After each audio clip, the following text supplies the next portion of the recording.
আকস্মিক বন্যায় ফেনীসহ ১২ জেলার অনেক এলাকা এখনও যোগাযোগ বিচ্ছিন্ন। কয়েকটি জেলায় পানি কমলেও বন্যা পরিস্থিতির উন্নতি হয়নি। তার সাথে যোগ হয়েছে নতুন নতুন এলাকা প্লাবিত হওয়ার খবর।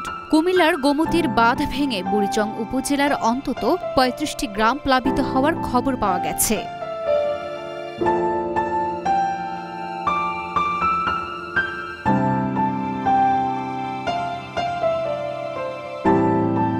উজানে ভারতের ত্রিপুরা থেকে নেমে আসা ঢল ও কয়েকদিনের প্রবল বর্ষণে সরকারি হিসেবে দেশের ১১টি জেলা বন্যা কবলিত।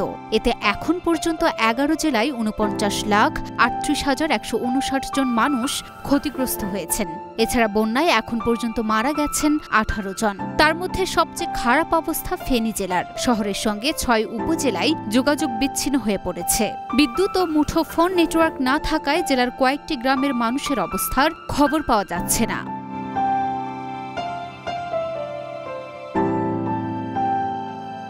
কুমিল্লার বুড়িচং উপজেলার বুড়বুড়িয়ায় গোমতীর বাঁধের একটি অংশ ভেঙে ক্ষতিগ্রস্ত হয়েছেন ২ লক্ষাধিক মানুষ। উপজেলার অন্তত ৩৫টি গ্রাম প্লাবিত হওয়ার খবর পাওয়া গেছে। বাঁধের ওপর আশ্রয় নিয়েছে নারী, পুরুষ ও শিশুরা। স্বেচ্ছাসেবী সংগঠন শুকনা খাবার বিতরণ করলেও বিশুদ্ধ পানি ও শৌচাগারের সংকট রয়েছে। ঢাকা-চট্টগ্রাম মহাসড়ক গত বুধবার থেকে কার্যত অচল।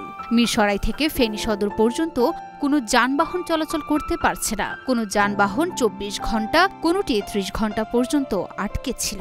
শুধু ত্রাণবাহী যানবাহন থেমে থেমে চলাচল করছে। শত শত যানবাহন সড়কে আটকে থাকায় অনেকে হেঁটে গন্তব্যে যাচ্ছেন। লুনা আফরোজ স্নিপা, ঢাকা পোস্ট।